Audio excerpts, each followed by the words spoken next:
김석균 선교사님 곡인 것 같은데요. 가사가 참 좋고 힘든 곡을 잘 소화했습니다. 축복이 됐습니다. 어떤 그 교도소에 있는 사람이 교도소에 생활하다가 몰래 도망을 쳤어요. 타러 간 거죠. 그런데 타러 간 것이 뭐 뉴스에 나오고 난리가 났는데 조금 있으니까 다시 금방 교도소에 잡혀 들어왔어요. 그래서 야, 금방 잡혀 들어올 것 같았으면 뭐 하려고 그렇게 타러 그랬느냐 그랬더니 이 사람이 자수했다는 거예요. 나가가지고 타러 그래서 이제 다른 지수들이 궁금하니까 물어보지 않았겠어요. 왜 자수했냐? 그럴 것 같았으면은 아예 나가지를 말지.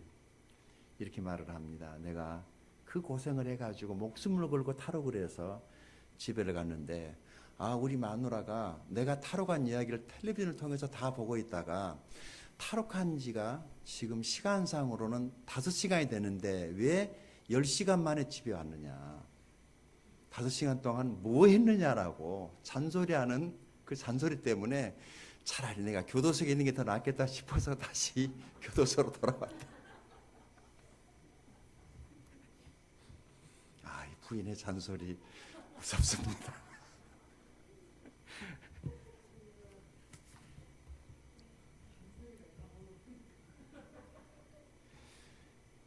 이기면 지는 전쟁이 있어요. 이겼는데 지는 싸움이 있습니다. 그것이 부부싸움입니다. 부부싸움은 이기면 집니다. 끝나고 나면 상처만 남아있는 게 부부싸움입니다. 안 싸우고 살 수가 없잖아요. 부부는. 그리고 또 하나의 싸움이 있는데 이 싸움도 이기고 지는 거예요. 영적 싸움이에요. 예수님이 영적 싸움을 하러 오셔서 어떻게 하셨냐면은 당신이 죽어버립니다. 십자가에서. 사람들은 예수님이 지고 사탄이 이긴 줄 알았습니다. 예수님이 승리하셨습니다. 우리에게 아주 중요한 원리를 가르쳐 주시는 것입니다.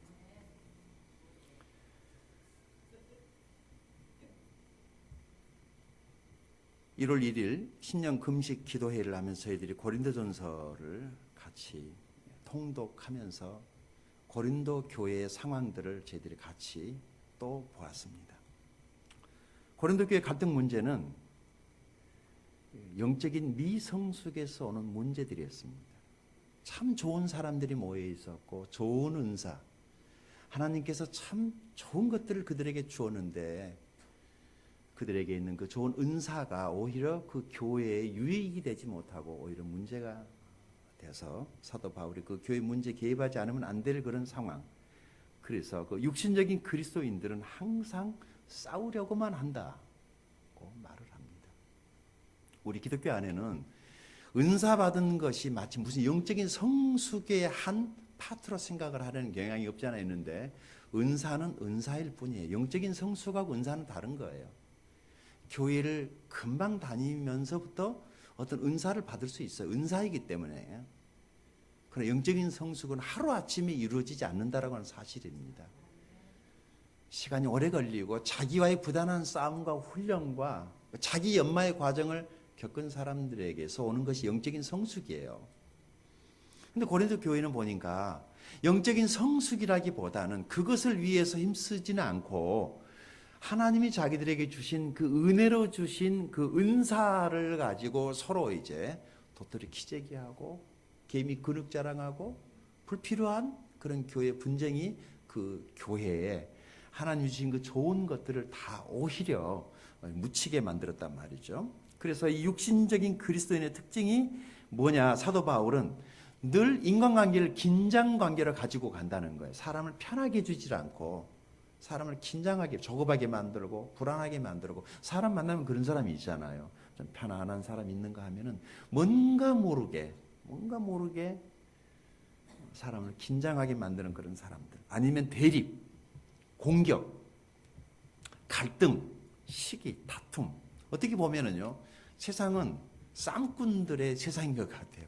마치 싸우기 위해서 태어난 사람들처럼 밥 먹고 나면은 물론 이제 뭐 인류 역사가 전쟁의 역사죠. 명분 없는 전쟁. 그저 치고 뭐 그냥 뭐 차지하고 뺏고 빼앗기고 전쟁이에요. 그런 전쟁. 전쟁 좋아하는 사람도 있을까요? 있는 것 같아요. 전쟁의 미치광이 뭐 히틀러라든지. 그러나 누가 사실 전쟁 좋아하겠습니까? 아무도 전쟁을 좋아하지는 않을 거예요. 전쟁을 자꾸 이렇게 걸어오는 사람들이 있어요. 나는 평화롭게 살고 싶은데, 나는 좀 은혜롭게 조용하게 이렇게 좀 경건하게 살고 싶은데 자꾸 전쟁을 걸어오는 사람이 있어요. 우리 준성 형제는 이제 국방의 의무가 아니라 이제 장교로서의 나라의 아주 중차대한 그런 작전이라든지 굉장히 중요한 정보를 다루는 그런 장교이기 때문에 식사하다가도 부대에서 연락이 오면은 그저 그냥 수저놓고 달려가야만 하는, 참 저런 분들이 있어서 우리가 안전하게 평안하게 살고 있구나. 빨리 가야 되잖아요. 하나님의 일도 저렇게 하면 얼마나 좋을까. 그런 생각을 문득 했어요. 대체적으로 보니까요, 할 일 다 안 하겠다는 건 아니거든요. 뭐 예배 안 오겠다, 하나님 일 안 하겠다는 건 아니에요. 하기는 하는데 우선순위에 있어서 내 일을 먼저 해놓고 하겠다는 거죠. 그래서 와서 보면은 청소 다 해놔버렸지. 어제가 그런 경우였더랬어요. 목자 세미나 끝나고 나니까 다들 은혜 받았는지 다들 와가지고 교회가 무슨 봄이 온 것 같았어요. 다들 청소가 되고 막 여기저기 산뜻하니까요. 제 기분에 아직 봄은 멀었는데 마치 새봄맞이 대청소를 한 것 같아가지고 제 마음이 너무 좋았거든요. 여러분, 우리가 하나님의 일에도 그렇게 우선순위를 두고 하면 하나님이 얼마나 기뻐하실까. 물론 세상 사는 거 중요하지 않다는 거 아니에요. 그렇지만 어떤 경우는 세상 일은 늘 그렇잖아요. 하나님의 일은요, 내가 안 하면 다른 사람이 먼저 해버리기 때문에 상 뺏기는 거예요. 때에 따라서 제가 그런 얘기 자주 하죠. 나 아니면 안 된다. 이 말이 하나님 앞에서 가장 어리석은 말이에요. 하나님의 일은 나 때문에 안 됩니다. 네가 있으니까 안 된다. 착각은 내가 있어야만 되는 줄 알았거든요, 저도. 근데 하나님은 네가 있어서 내 일 못 하겠다는 거예요. 내가 아니어도 다른 누군가를 하나님 준비시켜서 하나님의 일은 됩디다. 그게 하나님의 일이기 때문에 그러는 거죠. 그래서 상을 뺏기지 않게 되기를 바랍니다. 사정이 있어서 좀 쉬어야 될 사람은 좀 쉬어야 되겠지만 할 수만 있다면 올해도 여러분들이 목자로 사역자를 헌신하셔서 주의를 할 수 있기를 바랍니다. 성숙한 사람의 특징은 뭘까? 사도 바울은 이렇게 말합니다. 평화를 사랑한다는 거죠.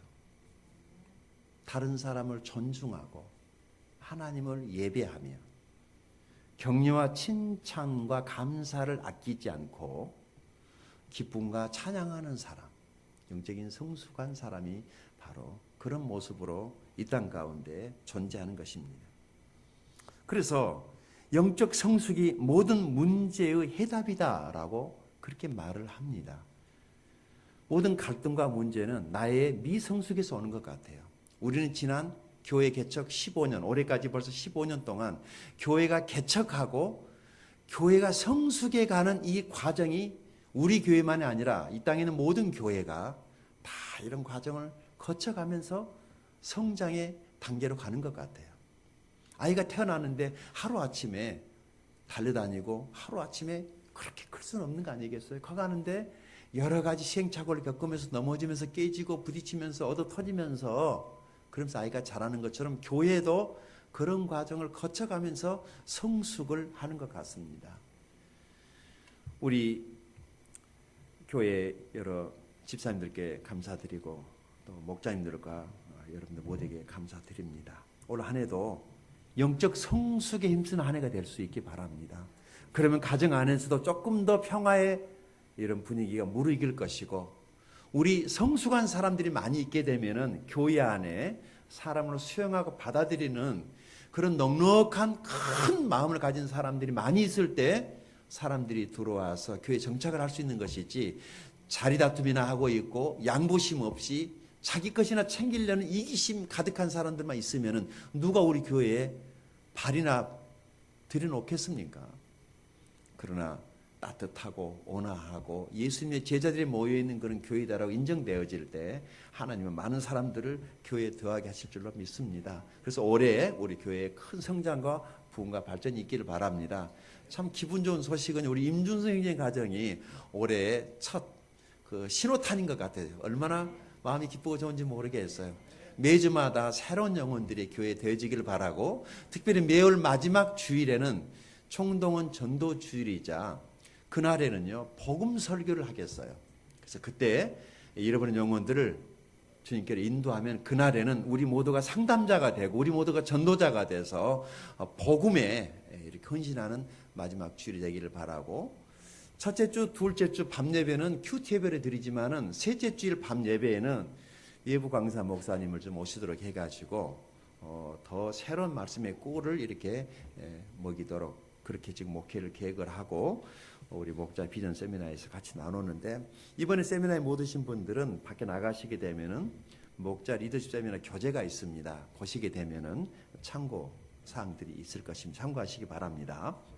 오늘 이제 우리 하나님 말씀 창세기 13장은 지난번에 창세기 12장을 다루었고 오늘은 13장인데 가능하면 특별한 일이 없으면은 창세기를 매주 한 장씩 다루면서 중요한 하나님의 말씀의 원리들을 배워가도록 그렇게 하겠습니다. 우리 먼저 창세기 13장 우리 1절을 다시 한번 한 목소리로 읽어보도록 하겠습니다. 우리 창세기 13장 1절입니다. 같이 읽습니다. 시작. 아브라함이 애굽에서 그와 그의 아내와 모든 소유를 롯과 함께 네겝으로 올라가니 라고 이렇게 시작을 합니다. 이제 아브라함이 애굽에서 출발하고 있어요. 그러니까 애굽에 들어간 때가 있었어요. 창세기 12장에 보면은 하나님께서 본토 친척 아비집을 떠나 내가 내게 지시할 땅으로 가라고 해서 아브라함이 이제 본토 친척 아비집을 떠나서 어디론가를 향해서 가고 있었더랬어요. 그런데 창세기 12장 10절을 보게 되면은 땅에 기근, 가뭄이 와가지고 경제적인 어려움이 왔을 때 아브라함이 가서는 안 될 길로 갔단 말이죠. 그가 간 곳이 어디였습니까? 여기 애굽이었습니다. 읽어볼까요? 10절 같이 읽습니다. 시작. 그 땅에 기근이 들었으므로 아브라함이 애굽에 거류하려고 그리로 내려갔으니 이는 그 땅에 기근이 심하였습니다. 여기 애굽에 내려갔다라고 말을 합니다. 줄 거 놓으세요. 하양. 더 나은 삶을 향해서 갔지만은 사실은 내려가는 거였어요. 내려가는 거 조심해야 되죠.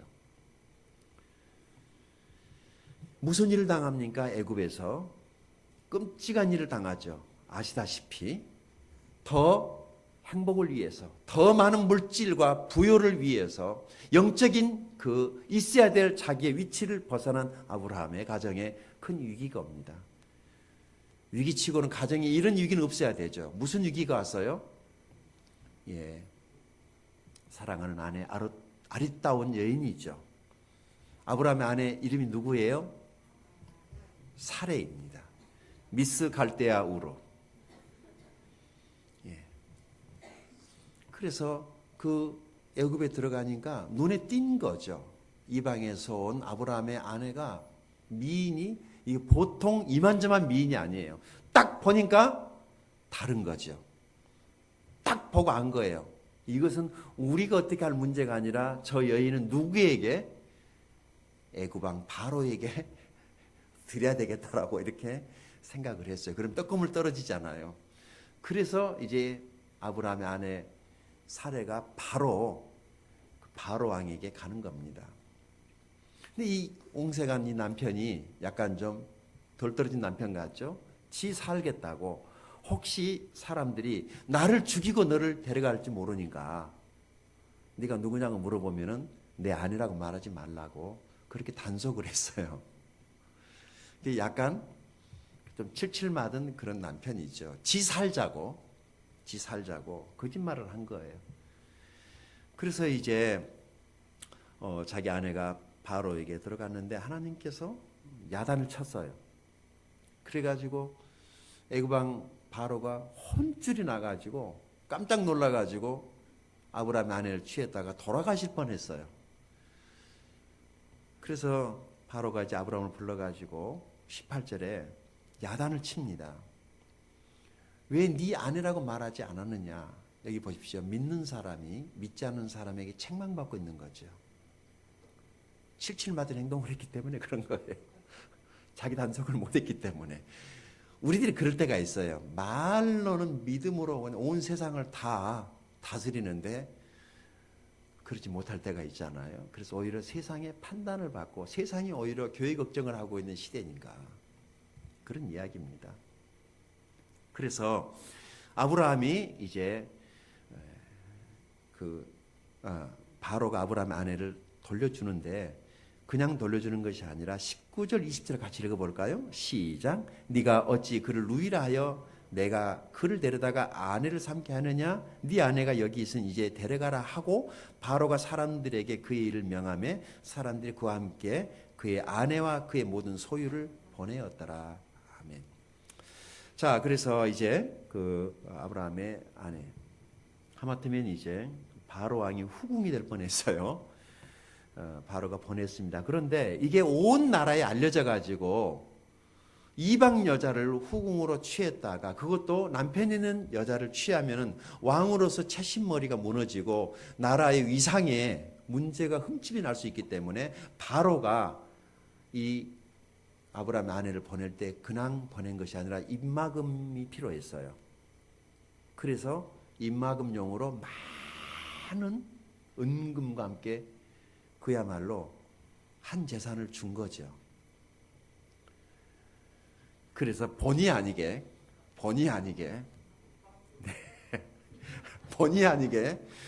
부자가 돼가지고 지금 애굽에서 나왔어요. 자, 애굽에서 이제 나올 때 아브라함이 휘바람 불고 나왔을까요? 자, 지금 생각 한번 해보세요. 애굽을 떠날 때 이 바로의 마음이 어땠을 것 같아요? 한편으로는 기쁘지만은 한편으로는 약간 거시기했겠죠. 자기가 열심히 사업하고 돈 그렇게 정상적으로 해서 번 돈이 아니고 하마터면 자기 아내 잃을 뻔을 하고 이제 그 얻어가지고 난 재산이라 마음 편치는 않아요. 사실상 그런 일들 많이 있잖아요. 요즘에 뭐 불로소득이 판을 치고 갑자기 막 무슨 벼락부자 그런 얘기가 나오기는 하지만은 그게 어쩌다가 있는 일이지 세상은 그런 일이 거의 있을 수가 없죠. 금방 쉽게 돈을 벌 수 있다면 다 금방 쉽게 다 돈 벌어서 다 재벌 부자가 다 됐겠죠. 그렇게 되지 않는다는 사실. 세상은 냉정해요. 그렇죠? 13장은 그렇게 출발하는 거예요. 아브라함이 애굽에서 그 아내와 모든 소유와 롯과 함께 이제 네겝으로 올라갑니다. 2절 읽어볼까요? 2절 시작. 아브라함에게 가축과 은과 금이 풍부하였더라. 자, 상당한 재산 재력가가 돼가지고 나오는 거예요. 이걸 하나님이 주신 복이라고 말할 수 있을까? 지금 아브라함 마음속에 헷갈려 죽겠는 거예요. 여러분 어떻게 생각하세요? 하여간 뭐 모으러 가도 서울만 가면 되니까 일단 많이 모았으니까 하나님이 복 줬다라고 뭐 그렇게 얘기할 수도 있고 아니면은 이거를 정말 하나님 주신 복이라고 생각을 할까? 지금 마음이 혼란스럽죠. 기쁘지는 않았을 거예요. 그죠? 그래서 저기 울고 있는 양이 염소 비슷하게 울거든요. 매하고 울 때마다 그 양을 바라다 볼 때 아브라함의 마음속에 무슨 생각이 들겠어요? 하마터면 내 아내 잃어버리고 나도 죽을 뻔했는데 라면서 자꾸 애굽에서 있었던 일이 생각나지 않겠어요? 생각이 안 나야 되는데 양이 울 때마다 소가 울 때마다 쫓아가서 발로 한 대 걷어차고 싶었을 거예요. 부자가 돼서 좋지만은 남자로서 자존심 상하는 일이잖아요. 재산을 모았어요. 그런데 그 재산이 어떻게 해서 모은 재산인가 떳떳했을 때 사람들 앞에 당당하고 내가 땀 흘려서 열심히 최선을 다해서 얻은 것이다라고 했을 때 기부할 때에도 사람들 앞에 섰을 때 당당한데 그렇지 못한 재산은 부끄러운 재산은 사람들 앞에 자랑스럽지 못한 그런 상황이란 말이죠. 그래서 부자는 됐지만 아브라함이 속이 상한 거예요. 이것을 부자라고 말할 수 있을까? 한번 생각해 볼 수 있기 바랍니다. 무엇이라도 해서 좋다. 까짓거 돈만 많이 벌면 되니까 그렇게 해서 돈을 많이 가진 그 사람하고 똑같은 거죠. 이제 3절에 보니까 그가 네게브에서부터 길을 떠나 베델. 자, 베델이 어디죠? 아시나요? 베델. 뭐 하는 곳이에요? 베델이 예배하는 곳 아닙니까? 하나님의 집. 네. 자, 그 베델로 가는 겁니다. 자, 이 베델과 아이 사이 전에 장막 쳤던 곳에 이르렀어요. 그가 처음으로 제단을 쌓은 곳이라 그가 거기서 여호와의 이름을 불렀더라. 자, 애굽에 들어가서 시겁하고 나온 아브라함이 제일 먼저 한 일이 뭐예요? 내가 살아서 애굽에 들어가서 죽지 않고 살아서 나온 것에 대한 감사. 그리고 어쨌든 부자가 됐잖아요. 약간 좀 미안하지만 어쨌든 부자가 됐는데 자기 노력으로 된 게 아니라, 그래서 하나님께 예배하면서 하나님 이거 정말 어떻게 해야 돼요? 이걸 당신이 주신 복입니까? 재앙입니까? 골치 아팠을 거예요. 어떤 분들이 교회에 드리는 11조, 자, 그 11조도 액수가 중요한 것이 아니라, 금액에 많고 적음이 중요한 것이 아니라 하나님이 그 11조를 드리는 것에 있어서의 그것을 하나님이 정확하게 다림줄에 달아놓고, 네가 무엇을 위해서 가지고 온 돈이냐. 신명기서를 보게 되면은 우리가 드린 물질도 그냥 많이 드렸느냐가 아니라 어떻게 해서 가지고 온 것이냐에 대해서 하나님이 묻습니다. 개 같은 자의 소득이라고 되어 있더라고, 성경에. 왜 하필은 그런 말을 썼을까? 창기가 가지고 온 돈, 이 두 가지는 받지 말라. 신명기서 찾아보세요. 하나님이 명시해놨어요. 그러니까 뭐 하나님이 뭐 돈이 부족해서 우리에게 뭐 돈 받으려고 하나님이 무슨 뭐 사채업자입니까? 그런 분 아니세요. 하나님에게 돈이 필요한가요? 우리에게 돈이 필요하지. 하나님 돈 필요 없어요. 그런데 왜 하나님이 헌금을 요구하시느냐면, 우리 인생에 살아가는 모든 것을 하나님이 공급하신다라고 하는 것에 대한 주제권, 그 로드십. 하나님을 염두에 두고 네가 살고 있느냐라고 하는 것을 생각나게 한단 말이죠. 헌금의 액수보다도 중요한 것은 그 헌금의 내용입니다. 자, 하나님께 예배를 드렸어요. 5절에 보니까 아브라함의 일행 롯도 양과 소와 장막이 있었다. 자, 이 롯이 누구인가 아시죠? 아브라함의 조카예요. 조카죠. 그런데 같이 삼촌 따라서 애굽에 갔다 나올 때 롯에게도 재산이 많아지게 된 거죠. 뭐 이 롯이 그 따로 뭐 딴 사람 차려가지고 이 많은 재산을 모은 게 아니라 삼촌이 조카에게 배를 해서 준 것 같아요. 그런데 워낙 많이 있었으니까 조금 줬어도 롯 입장에서 보면 꽤 많은 거죠. 그런데 롯에게도 재산이 많아졌어요. 이것을 가리켜서 계평이라고 혹시 아세요? 계평. 어렸을 때 명절날 화투 치면은 그 옆에 열심히 심부름하면은 그 계평이라는 게 있어요. 그거 잘하면은요, 계평이 화투 치는 것보다 훨씬 더 많이 챙길 수 있어요. 우리 형제간들끼리 할 때는 기분 좋으면 주고, 땄으니까 주고, 막 주다 보면은 나중에 돈이 다 어디로 흘러가 버려요? 옆에 있는 사람에게 다 가버리는 것이죠. 아마 조카 롯이 그 계평처럼 그렇게 옆에 그냥 따라다니다가 얻은 거예요.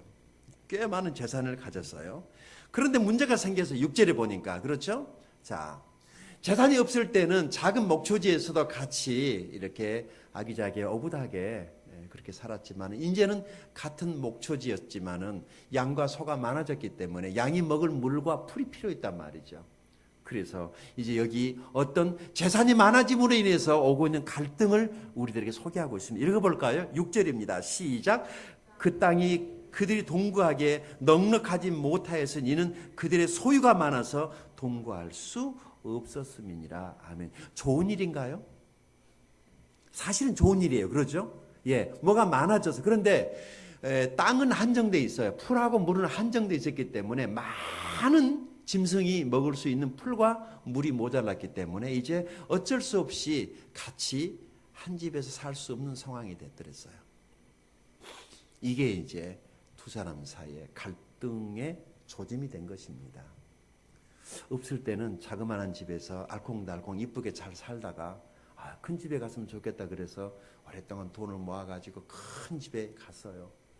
그랬더니 큰 집에 갔더니 뭐 관리비니 난방비니 뭐 이런 것처럼 들어갈 게 많아가지고 이제는 작은 집에서 살 때는 느끼지 못했던 환경 변화 많기 때문에 지출이 많아질 수밖에 없고, 거기 대비해가지고 수입은 더 많이 증가돼야 되는데 들어오는 것은 적어지니까 오히려 작은 집에서 살 때는 싸우지 않았는데 큰 집에 가가지고 이제 여러 가지 문제로 갈등하고 싸우는 그런 가정들이 없지 않아 있을 거예요. 그런 이야기입니다. 없고 가난할 때는 그저 그냥 잘 신앙생활도 잘하고 인간관계도 잘했는데 어느 날 부자가 되면, 돈이 많아지면 사람들 걸음걸이도 좀 이상해지고 말소리도 좀 이상해지고 교회 예배생활도 좀 이상해지시는 그런 분들 종종 있죠. 일부 예배 때 제가 잠깐 그 얘기를 했는데, 교회는 그렇다고 늘 가난하고 없는 사람만 모이라는 것은 아니고 교회 안에 부자도 있어야 돼요. 재벌도 있어야 되고. 그렇지만 가난한 사람과 부자가 같이 어울려서, 의인과 죄인이 같이 어울려도 서로 이렇게 관계들이 완만한 교회가 건강한 교회고 좋은 교회라는 그런 생각이 듭니다. 우리 교회가 그런 교회가 되기를 바랍니다. 그런데 가난했을 때는, 문제 있을 때는, 어려울 때는요, 삶이 옹색스러우니까 교회 신앙생활도 잘하고 믿음 훈련, 신앙 훈련 잘 받아가지고 하나님이 물질적으로 복을 많이 주셨을 때에도 여전히 교회에서 큰 일을 잘 감당하는 겸손한 그런 분들이 있어요. 교회마다 그런 분들이 있거든요. 그래서 그렇게 교회에 여러 가지 기여를 하고 그러지 않습니까? 하나님께서 우리를 낮추시고 가난하게 하실 때는 우리를 복 주시려고 훈련하시는 하나의 과정인 것 같아요. 그때 교회에서 훈련을 잘 받으시면 하나님이 그 훈련이 끝나면은 다음 곳으로 옮겨주는 경우도 있거든요. 우리 김방란 목사님 같은 경우인데, 시어머니 모시고 고생 빡세게 하고 힘드니까 어려우니까 살기 편했으면 교회 왔겠어요. 마치 친구가 전도해서 그냥 교회에 왔는데, 교회 와서 지난 몇 년 동안요, 정말 착실하게 있는 것 같이 없는 것 같이 훈련 잘 받으시고 이제 어느 정도 훈련이 좀 끝났다 싶으니까 하나님께서 하산 명령을 내려주시는 것 같아요. 이제 부모님하고 이렇게 따로 이렇게 살 수 있도록 새로운 집을 마련해 주셔서 곧 이사한다고 그러니 얼마나 감사합니까? 이런 믿음의 훈련을 잘 받으면 하나님께 다음 단계로 우리를 이끌어 올려 주신단 말이죠. 그런데 이 믿음의 훈련을 받지 아니하면은 이거 아세요? 이스라엘 백성이 40년 동안 열심히 걸어갔지만 제자리에 있었다는 거? 그거 기적이에요. 분명히 40년 동안 걸어갔어요. 열심히 걸어갔는데 제자리가 있었어요. 우리 신앙도 그럴 수가 있는 것 같아요. 그냥 어떤 사람은 한 눈금도 안 옮겨지고 그 자리에 있는 것 같은 사람이 있는가? 어떤 사람들은 시간이 지날수록 삶의 진보가 있고 영적인 성장이 있고 변화가 있고 발전이 있는 것 같은데, 어떤 사람들은 제자리 걸음, 아니 어떤 사람들은 뒤로 후퇴하는 경우도 없지 않아 있는 것 같아요. 금년에는 우리 모두가 전진만 있게 되기를 바랍니다. 제자리 걸음이 아니라 그건 하나님이 옮겨주실 때, 우리가 훈련이 됐을 때 하나님이 복을 주신단 말이죠. 자, 이들이 재산이 많아져 가지고 갈등이 시작이 됐어요. 어떤 갈등이었느냐? 7절에 나옵니다. 읽어보십시다. 시작. 그러므로 아브라함의 가축의 목자와 롯의 가축의 목자가 서로 다투고 또 가나안 사람과 브리스 사람도 그 땅에 거주하였는지라. 아멘. 여기 가나안 사람, 브리스 사람은 그 동네 원래 원주민들이고 아브라함과 조카 롯이 이방인이에요. 이방인이 원주민 땅에 들어와 가지고 그 원주민들 보는 앞에서 신앙인이 싸우고 있는 거예요. 그랬을 때 이방 사람들이 뭐라고 그러겠어요? 야, 저 하나님 믿는 사람들은 쌈박질만 하나? 싼질의 선수들인가? 그렇게 말하지 않겠어요? 그래서 기자가 일부러 이 얘기를 쓴 거예요. 둘이 싸운 게 아니라 이 두 사람의 목자들이 싸우는 것을 누군가가 보고 있었단 말이죠. 여러분, 우리가 부부싸움 하는 것 믿지 않는 사람들이 볼 때 뭐라고 그러겠어요? 그래서 싸울 때는 어디가 싸워야 되겠어요? 문 닫아놓고 싸우든지 자, 니다선 올라가서 싸우든지. 우리들에게 일어나는, 우리도 인간이나 싸울 수 있잖아요. 교회 안에도 갈등이 있고 문제가 있고, 믿는 사람들끼리도 갈등이 있고 문제가 있고, 믿는 부부끼리도 문제가 있을 때, 특별히 믿지 않는 사람들 앞에서의 조심할 필요가 있단 말이죠. 그래서 기자는 7절에 그 얘기를 하고 있는 거예요. 믿지 않는 사람들, 가나안 그 지역 원주민들 앞에서 이방에서 들어온 나그네들이, 명식이 하나님을 믿는다는 사람들이 어떤 문제 하나 해결하지 못하고 티격태격 날마다 눈 뜨면은 아브라함의 목자가 한편 롯의 목자가 한 무대기 나와가지고 아침마다 양을 쳐야 될 짝대기를 가지고 양쪽에서 편을 갈라가지고 아침마다 싸우고 있단 말이죠. 이것을 바라다 보는 아브라함의 마음은 편하지 않았을 것입니다. 롯의 마음이라고 편했겠습니까? 그래서 이제 이 문제를 속히, 이 갈등을 해결해야 될 필요가 있었어요. 그래서 아브라함이 이제 이렇게 얘기를 합니다. 제안을 하죠. 8절입니다. 읽어보십시다. 시작. 아브라함이 롯에게 이르되 우리는 한 친족이라 너나 나나 내 목자나 네 목자나 서로 다투게 하지 말자라고 타협하는 제시를 합니다. 자, 오늘 메시지 첫 번째 키포인트는 이거예요. 갈등을 어떻게 이기고 극복하고 이길 수 있는가? 그것은 타협안을 제시를 해야 됩니다. 타협안. 부부끼리도 피차에 어떤 타협안이 필요한 거죠. 자, 여기서 이 타협안은 뭐예요? 일단 싸우지 말자. 그래서 9절에 보니까 아브라함이 먼저 관용을 베풉니다. 읽어보십시다. 시작. 네 앞에 온 땅이 있지 아니하냐? 나를 떠나가라. 네가 좌하면 나는 우하고 네가 우하면 나는 좌하리라 라고 하면서 아브라함이 양보를 합니다. 지는 것이 이기는 것입니다. 이기려고 하지 마십시오. 그럼 이기고도 질 수 있습니다. 아브라함이 져주는 거예요. 아브라함이 져주는 거예요. 내가 여기 있을 때 있으니까 네가 이 온 세상에 다 풀과 물이 있는데 여기서 우리가 붙어가지고 싸울 필요가 뭐 있겠느냐. 네가 선택해서 가려무나 어디든지 저 넓은 초장을 향해서 네가 가라. 지난번에 얘기했나요? 어느 교회에서 재직회의하다가 배고프니까 간식으로 김밥 먹읍시다. 아니 한쪽에서는 피자 먹읍시다 하다가 파가 갈라져가지고 교회가 나뉘어졌다는 거. 김밥이면 어떠고 피자면 어떻습니까? 혹시 모임하다가 김밥 먹자, 피자 먹자 그러면은 차라리 그래 김밥 먹고 싶지만은 피자 먹자 양보하면은 되는 거잖아요. 꼭 피자 먹겠다고 의기가 서로 싸움이 나는 거예요. 한쪽에서 양보하면 되는 거예요. 치약을 위에서부터 짜느냐, 중간부터 짜느냐, 밑에부터 짜느냐, 뭐 중요해요. 아무데나 짜면 되지. 그거 가지고 싸워가지고 이혼법정에 와가지고 망신당하고 그 싸움의 발단을 보면은 아주 작은 거 가지고 싸우는 거예요. 모든 싸움이 다 그래요. 다 시끌렁한 거 가지고 싸우거든요. 양보하면 돼요. 이것이 이기는 겁니다.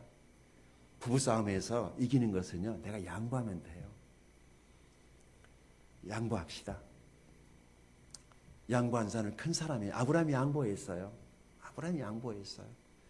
제가 목회 보니까 목사인 저에게도 자꾸 이렇게 어떤 문제 제기를 하고 뭐 잘해보자고 하는 것이겠지만은 그럴 때마다 모든 사람의 의견을 저는 다 경청을 하고 필터링을 해서 가장 좋은 하나님의 뜻을 발견해서 가야 되기 때문에 그 자리에서 즉답을 못 해준단 말이죠.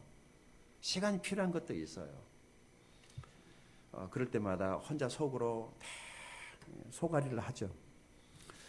제가 이런 생각을 해요. 오늘 아침에 어제 뭐 물건 좀 치우고 뭐 하다가 이렇게 오른쪽 손가락에 아주 자그마한 무슨 가시 하나가 이렇게 박혀 있어서 굉장히 지금도 따끔따끔하거든요. 뭐 자주 손해가 닿아요. 근데 왼쪽은 가운데 손가락에 반창고를 붙여놨는데 뭐 손톱을 깎다가 좀 너무 많이 깎아가지고 신경 쪽에 노출이 돼가지고 이게 왜 이렇게 조심을 하는데도 자꾸 다치는지 머리까지 막 지근지근 아파 죽겠어요. 그래서 조심을 하는데 계속 여기서 터치하니까 죽겠어요. 이런 생각을 했네요. 우리 몸이 한 군데도 하루 종일 다른 것하고 접촉하지 않는 공간이 한 군데도 없다고 생각해 보니까 우리 몸은 하루에 어떤 지역이든지 다른 것하고 마찰을 하게 돼 있어요. 무엇과 부딪히게 돼 있더라고. 거기서 말씀을 묵상하고 있었던 터라서 그렇구나. 우리 인생 자체가 갈등하면서 사는 거죠. 그게 살아있다는 거예요. 이런 일, 작은 일, 큰 일, 작은 일, 자식 문제, 남편 문제, 아내, 교회 문제, 직장 문제, 모든 갈등, 올해 사역에 헌신할 것인가 말 것인가, 한 해 더 쉴 것인가 아니면 올해는 할 것인가, 이런 갈등, 올해는 목자할 것인가 양할 것인가 그런 갈등, 예배 올 것인가 말 것인가 그런 갈등, 그런 게 있잖아. 예배 시간 5분 늦게 갈 것인가 좀 빨리 갈 것인가, 그런 매일의 삶 속에 이런 갈등들을 극복을 할 때 우리가 어떻게 해야 될 것인가, 승리해야 되기 때문에 그것은 내가 지고 양보하는 거예요. 자, 아브라함이 큰 사람입니다. 어른이 양보했어요. 양보한 사람이 이기는 사람이고 큰 사람인 줄로 믿습니다. 자, 10번이 아니고 10절 같이 읽어보십시다. 시작. 이에 롯이 눈을 들어 요단 지역을 바라본 즉 소알까지 온 땅에 물이 넉넉하니 여호와께서 소돔과 고모라를 멸하시기 전이었으므로 여호와의 동산 같고 애굽 땅과 같았더라. 아멘. 이 롯의 그 속 좁은 모습을 보게 됩니다. 삼촌이 가라고 배를 했으면 그래도 자기가 아랫사람이고, 삼촌이 배려했으면은 형님 먼저 아우 먼저, 말은 그렇게 했지만은 롯 입장에서 어떻게 해야 됐어요? 삼촌이 먼저 좋은 데 가시죠, 제가 반대쪽으로 갈게, 이랬어야 되는데 형님 먼저 아우 먼저 하다가 아우 먼저가 된 거예요. 네가 먼저 내가 먼저 하다가 내가 먼저가 된 거죠. 롯이 말 떨어지기가 무섭게 어디를 봤어요? 저기 요단을 봤어요. 그랬더니 그 땅이 어땠다는 거죠? 소알까지 온 땅에 물이 넉넉하니 여호와께서 소돔과 고모라를 멸하시기 전이었으므로 무엇과 같았다? 여호와의 동산. 이게 어디죠? 에덴 동산 같았단 말이죠. 그런데 이게 에덴 동산이 아니었어요. 그런데 왜 이렇게 보였냐면은 이미 롯의 마음속에 세상적인 생각이 가득 차 있었거든요. 그래서 세상에 대한, 보세요, 자기도 재산이 있잖아요. 자기도 큰소리 치고 살만하니까 이제는 세상적으로도 한번 살아보고 싶은, 잘 살아보고 싶은, 멋있게 살아보고 싶은 생각이 들었던 거예요. 그래서 그가 그런 생각에 안경을 끼고 세상에 들여다봤을 때 그 소돔 땅이 마치 에덴 동산처럼 좋아 보였던 거예요. 생각하기에 달려있죠. 그래서 롯이 그 길을 간 것입니다. 생각이 중요해요. 생각으로 보는 것이니까. 11절입니다. 롯이 선택을 해서 갑니다. 읽어보십시다. 시작. 그러므로 롯이 요단 온 지역을 택하고 동으로 옮기니 그들이 서로 떠난지라. 그래서 이제 롯이 떠나갔어요. 어떤 쪽으로 갔어요? 동쪽으로 갔어요. 맞죠? 에덴 동산에서 추방됐던 아담과 하와가 간 곳이 어떤 쪽이었죠? 요즘에 창세기 퀴즈하고 있으니까 동쪽이었죠. 이 동쪽은 인간이 선택해서 가는 곳이 인간적인 방법, 그것을 동쪽이라고 그렇게 상징하는 것이죠. 예수님은 서쪽 문으로 나가셨어요. 복음은 서진하고 있고, 우리가 흔히 서쪽은 해가 기울으니까 안 좋다라고 말을 하죠. 그래서 다들 사람들이 해가 떠오르는 동쪽을 향해서 가지 않습니까? 그러나 동쪽은 사람들이 잘 살아보자고 가는, 인간적으로 잘 돼보자고 가는, 세상 사람들이 가는 방향이 동쪽이에요. 하나님의 사람들은, 영적인 사람들은 반대쪽으로 가는 것입니다.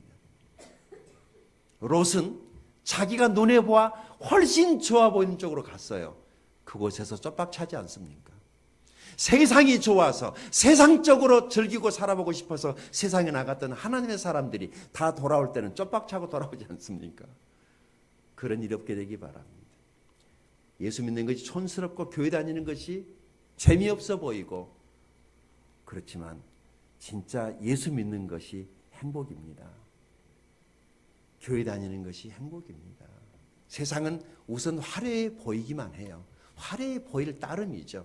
진정한 행복은 주님 안에 있는 줄로 믿습니다.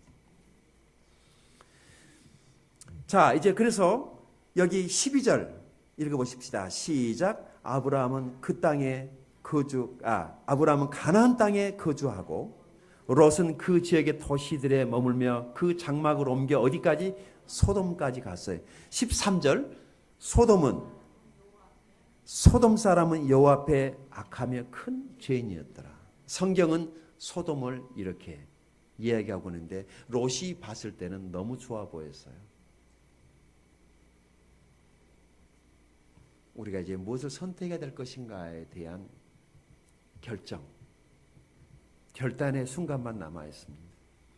아브라함이 여기 가나안 땅에 거주했던 것은 바로 여기 4절에서 우리가 그 원인을 찾을 수가 있습니다. 같이 보실까요? 4절.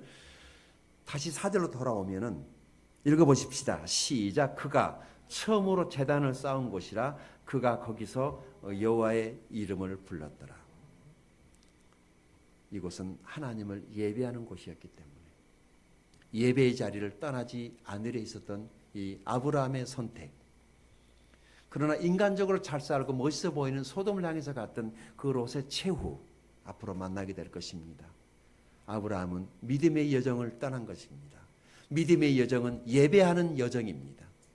예배하는 것을 귀히 여기고 예배하는 삶을 살겠다라고 하는 그런 사람에게 하나님이 축복하시는 것이 바로 오늘 14절부터 18절까지인데 여기는 다루진 않겠습니다.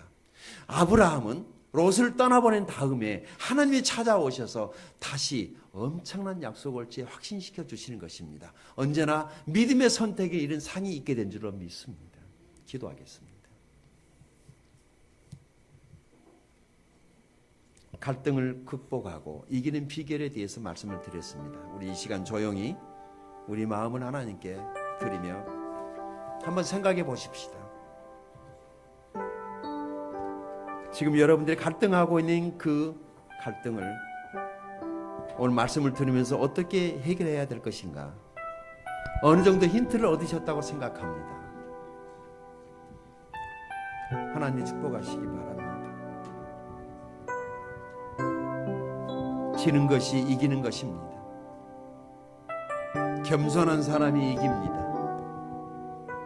그리고 사랑이 이깁니다. 믿음이 이깁니다.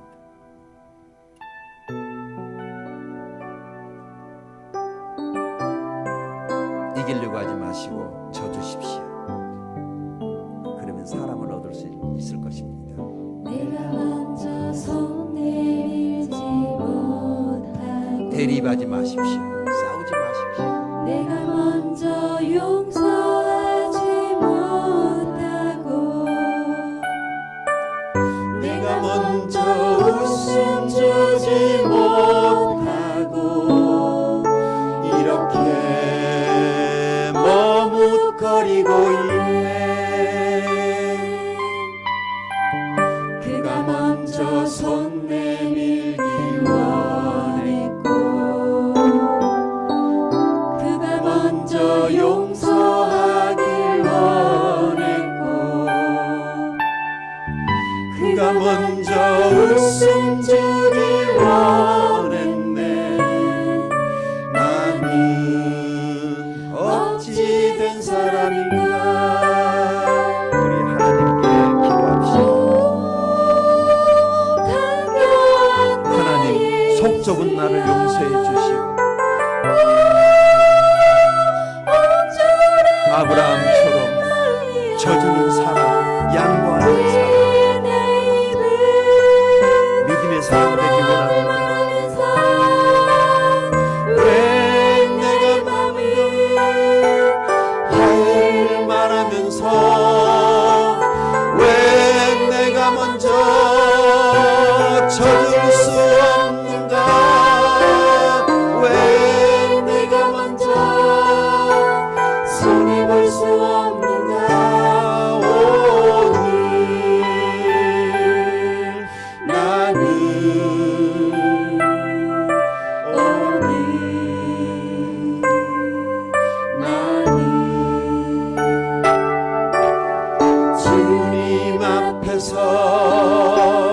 몸둘 바 모르고 이렇게 흐느끼며 서 있네. 어찌할 수 없는 이 맘을 주님께 맡긴 채로 함께 찬양할까요? 내가 먼저 섬겨주지 못하고 내가 먼저 이해하지 못하고 내가 먼저 높여주지 못하고 이렇게 고집 부리고 있네. 그가 먼저 섬겨주길 원했고 그가 먼저 이해하길 원했고 그가 먼저 높여주길 원했네. 나는 어찌 된 사람인가. 오 추악한 나의 욕심이여 오 서글픈 나의 자존심이여 왜 나의 입은 사랑을 말하면서 왜 나의 맘은 화해를 말하면서 왜 내가 먼저 찾을 수 없는가. 왜 내가 먼저 손해볼 수 없는가. 오늘 나는 오늘 나는 주님 앞에서 몸둘 바 모르고 이렇게 흐느끼며 서 있네. 어찌할 수 없는 이 맘을 주님께 맡긴 채로 어찌할